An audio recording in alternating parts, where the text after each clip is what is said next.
Então, ó, vocês têm perguntado de Bradesco, bastante, inclusive nós vamos falar dele especificamente, mas o contexto engloba aqui os demais bancos de modo geral, em alguns pontos inclusive. Bradesco, Banco Itaú, Banco Santander, Banco do Brasil, que são aí os principais nomes no setor, são nomes tradicionais, digamos assim. E falando em bancões, a gente pode mencionar aqui também o BTG, não dá mais para falar de bancão e não colocar ele também dentre os grandes do setor, a própria Itaúsa, né, que também é praticamente banco, e nesse contexto de queda e incerteza também corrigiram bastante, tá? Nessa queda do setor financeiro, eu acho que está muito interessante olhar para os bancos, tá? Realmente estão ficando a bons preços, mas sobre o Bradescão aí especificamente, ó, voltou para o fundo, né? Perdeu ontem os R$ 12 aí das cotações e acumula uma desvalorização relevante, tá? E hoje eu vou abordar aqui alguns desafios do banco, principalmente em alguns pontos também que o banco está tentando evoluir, nós vamos ver ao longo desse vídeo. Mas olha só, o cenário econômico é um balde de água fria para o Bradesco, conforme nós já comentamos em vídeos passados, porque qual foi a promessa, né? Qual que é a promessa do CEO e do Bradesco? É entregar a rentabilidade, retomar a rentabilidade. E na visão ainda do CEO, o banco precisa então continuar crescendo carteira, porém com menor apetite ao risco, palavras aí do CEO do Bradesco, só que as expectativas, né, são de Selic a 14% em 2025. Já é o primeiro e talvez o principal desafio aí para os bancos de modo geral, principalmente para o Bradesco, porque o mercado está com medo do Banco Central não conseguir conter a inflação mesmo com a alta da Selic, e como o CEO ali do Banco Bradesco, né, disse lá em novembro que quer crescer carteira, porém nesse cenário de Selic subindo, crescer carteira fica ainda mais arriscado, né, porque nós temos um banco que precisa ser conservador, mas também ele tem que ter uma pitada ali de agressividade para poder se recuperar. Resumo o que eu falei sobre o desafio, né, que contrasta com a promessa do Bradesco de melhorar a rentabilidade. E aí quando a gente vai olhar para as cotações, o mercado está na dúvida quanto a isso, e até mesmo olhando aí para os outros bancos, tá? Imagina o seguinte, né, supondo que a Selic bata lá os 14% ano que vem, né, já está dado isso aí praticamente para o mercado, parece que vai acontecer. E aí o banco fica aqui, ó, com um ROI de 11%,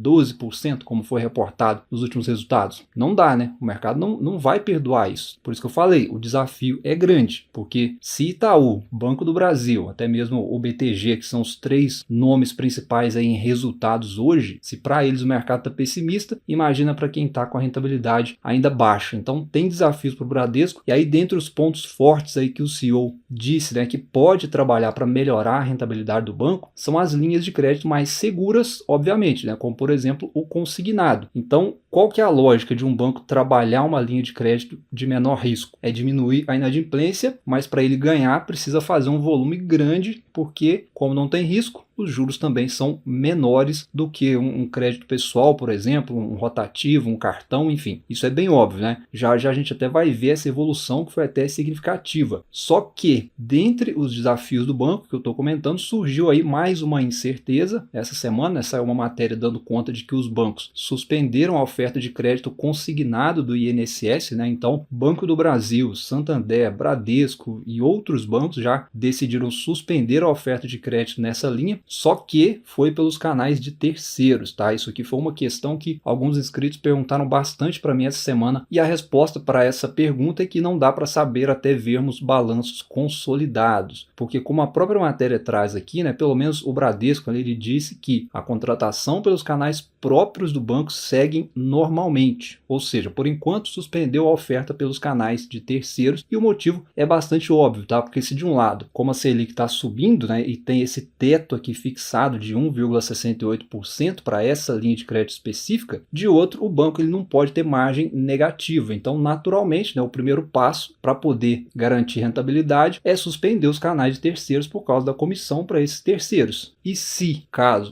a Selic vá subindo mesmo, e eles, no caso o governo, né, o INSS, o governo, não aumentarem esse teto, que hoje é de 1,68, aí o banco pode parar de ofertar o consignado. Talvez esse aí seria o risco, né, que poderia impactar as carteiras, mas ainda não é o caso, tá? Respondendo quem pediu aí para comentar, a gente vai ver já já. Então, num primeiro momento é até positivo, né, o banco priorizar os seus próprios canais, mas se não reverem esse teto, né, e os juros seguirem subindo, vai tornar tornar ali uma linha de crédito inviável para os bancos trabalharem, porque o custo para captar vai continuar subindo, enquanto os juros aí para emprestar nessa linha de crédito específica não vai subir. E nesse sentido, o impacto poderia acontecer para os bancos, tá? E aí a gente tem bancos que são fortes em consignados, né? Como por exemplo, ó, o Banco Paine, a gente sabe, né? Já mostrei aqui no canal, cresceu muito com consignado, até mesmo o Banco Mercantil, eu também já mostrei aqui outro dia brevemente, o banco cresceu bastante nessa frente, além de outros nomes aí como o Banrisul, né, que também tem uma parcela relevante na sua carteira vindo de consignado, o Banco BMG, né, a gente mostrou também outro dia numa breve análise ali a composição da carteira do banco, que é composta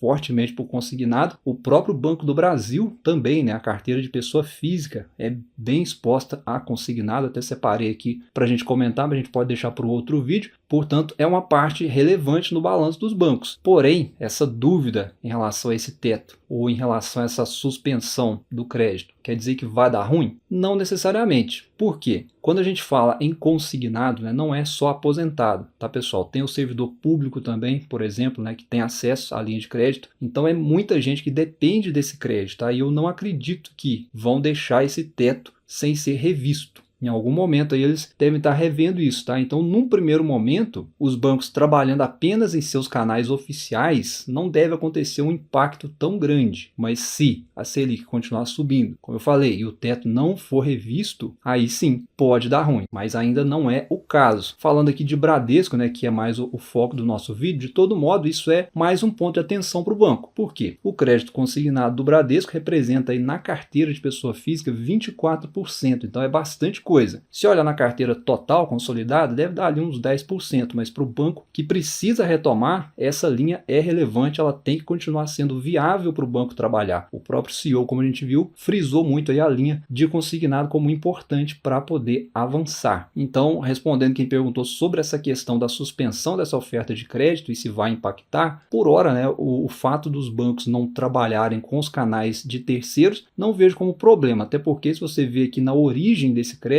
ó, quem vendeu mais foram os canais digitais do próprio banco, seguido aqui das agências, né? Os correspondentes, que são os terceiros aqui no caso, representam só 7,7%. Então o banco segue com mais de 90% nessa linha operante em consignado, quando a gente olha para os canais próprios aí ofertantes do banco, tá? Mas como eu falei, vamos acompanhar o balanço, né? Não tem como saber até o banco mostrar números oficiais, isso só deve ser observado lá no primeiro trimestre de 2025. Se for ter algum impacto mesmo, tá? Mas o risco aqui, como eu falei na minha visão, é se os juros continuarem subindo e o INSS, o governo, o Conselho Nacional de Previdência, né, ou quem for de direito aí para rever isso aí, não mudar esse teto de juros, né, da modalidade que hoje é 1,68%. E aí, se não mudar, se não subir esse teto, fatalmente os bancos não fariam mais o crédito consignado, o que poderia ser ruim para todo mundo. Não sei se o mercado está pessimista aí em relação aos bancos também por conta disso, mas vale aí para a tese de todos os bancos, porque como a gente viu,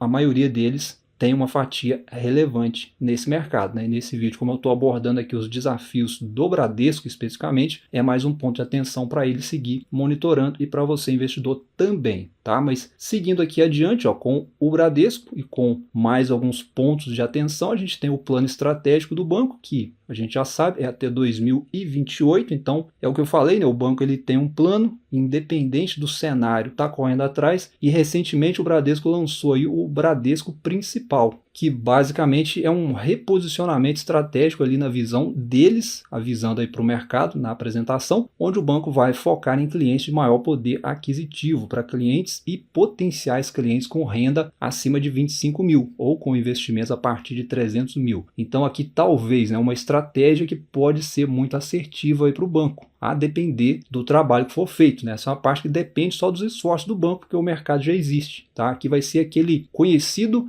fazer mais com menos, tá? É isso que o banco precisa, melhorar a receita com menos esforço, com menos recursos, e aqui nesse nicho dá para fazer, porque são poucos clientes que ele vai atingir com isso aqui, só pela renda já vai eliminar muita gente, porém são clientes em potencial para gerar maiores negócios aí com retornos maiores para o banco. e essa parte de investimentos tem muito potencial, vem crescendo apesar das dificuldades, é um segmento que tem mercado, principalmente investimentos no exterior, que é uma das linhas aí que o banco deve oferecer com o Bradesco principal aí que foi anunciado, né? Aparentemente vai ser esse o foco nessa linha aí do Bradesco principal, investimentos para clientes de alta renda com foco no exterior. Depende só do banco conseguir fazer isso acontecer. De outro lado, né, é um desafio, porque não adianta o Bradescão achar que ele é a última bolacha do pacote nesse segmento, porque vai concorrer com gente grande, né? Tem o Itaú já nesse mercado, tem o BTG, tem a XP, que já estão à frente aí do Bradesco. Não é de hoje, nesse segmento, né? E obviamente não vão ficar só olhando, até porque é um nicho restrito. Quando se fala de alta renda para investimentos, é a menor parcela da população, então ninguém vai querer perder o cliente. E aí, olhando agora para o lado positivo, como eu já trouxe aqui em vídeos passados, olhando para o balanço do banco, que o banco vem conseguindo, né, entregar crescimento, é o que eu falei, o plano do banco sendo executado, então as receitas elas vêm crescendo em praticamente todos os segmentos, assim como o crédito também, né, e com as provisões se controlando, até caindo bastante, né, o banco reportou crescimento de lucros, muito por conta dessa melhora, e aqui nesse slide ó, da performance de crédito para a pessoa física, a gente pode ver isso praticamente desenhado aí para você, né? A produtividade do banco em relação a crédito no ano melhorou muito, né? Retomou aí os níveis de produção e hoje está até bem acima disso, né? Então essa foto ela nos diz que a tendência no próximo trimestre é a inadimplência do banco continuar caindo.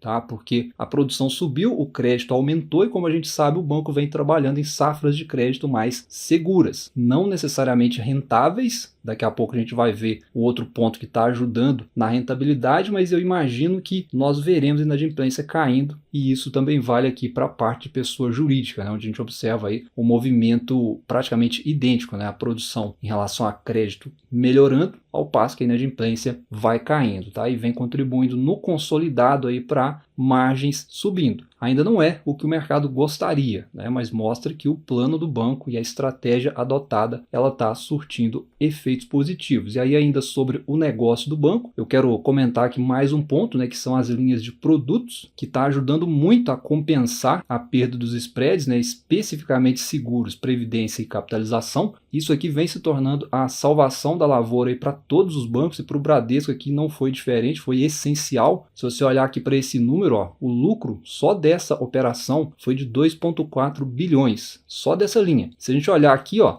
o lucro consolidado, veja que é 5,2 bilhões. Então, se a gente fizer uma conta rápida aqui, né, isso representa aí mais de 40% do resultado consolidado, né? Ou seja, são arredondando em 46%. É muita coisa, né? Então, se o banco continuar com essa safra de crédito boa e continuar efetivo nessa linha de produtos, talvez é o ponto aqui positivo onde a recuperação do Bradesco seria uma questão de tempo. Recuperar os spreads da parte de juros com os empréstimos, né, que é o negócio principal do banco, ao ponto que a parte de produtos, que eu considero como se fosse um negócio à parte, né, se mantém aí com essa resiliência que a gente acabou de observar. A tese para quem está confiante no Bradesco seria essa. A minha opinião, né, não muda, eu acho que ele não vai dar a volta nos demais bancos, tá? Dificilmente conseguiria fazer isso, mas para quem é investidor do Banco Bradesco ou está investindo, olhando a retomada do Bradesco, vendo por esse lado, né, o banco tem condições de recuperar porque o trabalho está sendo bem executado. Em relação a isso, não há discussão. Se vai conseguir entregar o que o mercado quer, é outra questão, né? E quando vai ser a recuperação, ninguém sabe, tá? Nem o CEO do banco sabe. Ele próprio afirmou que a promessa dele foi de transformar o banco, mas não disse quando, tá? A pedra no caminho, aí, ou no sapato do Bradesco, segue sendo o cenário econômico daqui para frente. As ações vão sofrendo bastante em bolsa, né? Como eu disse, voltaram ao fundo e, como eu tenho comentado aqui, deve sofrer mais do que os demais bancos que estão na frente em termos de resultado. O banco hoje negocia no menor valor sobre o patrimônio, né, olhando historicamente, e nesse múltiplo aqui ele é inclusive o mais descontado entre os bancões. Porém, quando a gente coloca lucro na jogada, né, olhando aqui para preço-lucro, ele já é o mais caro, né, porque o lucro ainda é deteriorado frente aos demais. É talvez um case de dúvida, né? Se realmente está muito barato ou se está caro frente aos demais. Olhando dividendos rapidamente, né, o banco segue pagando, as estimativas seguem para um yield adequado nessas cotações, na média 7%, divulgou recentemente o cronograma de dividendos mensal para 2025, os 1 centavo mensal aí já conhecidos do banco, mas lembrando que geralmente o banco faz 2 pagamentos maiores durante o ano, costuma ficar esses pagamentos concentrados no mês de junho e dezembro. Porém, esse ano o banco fez um anúncio já maior no mês de setembro, talvez por isso não veio nada ainda em dezembro. Mas o banco já fez aí os seus 2 anúncios com um provento maior. Um outro ponto muito aguardado aí pelos investidores do Bradesco são as bonificações, né? O banco vinha fazendo certinho, todo ano bonificando, um percentual até interessante, né? E olha só, geralmente a Datacom caindo em abril, né? Então, finalzinho ali de março, início de abril, não posso afirmar que haverá bonificações em 2025. Né? Essa é uma questão que o pessoal tem se perguntado muito. Será que vai ter bonificação? Não dá para saber, tá? Porque o banco está se reestruturando, então a gente sabe que ele tem capital para fazer essa bonificação se ele quiser, né? Afinal é um banco, ele tem reservas ali de sobra para isso, mas se você é sócio,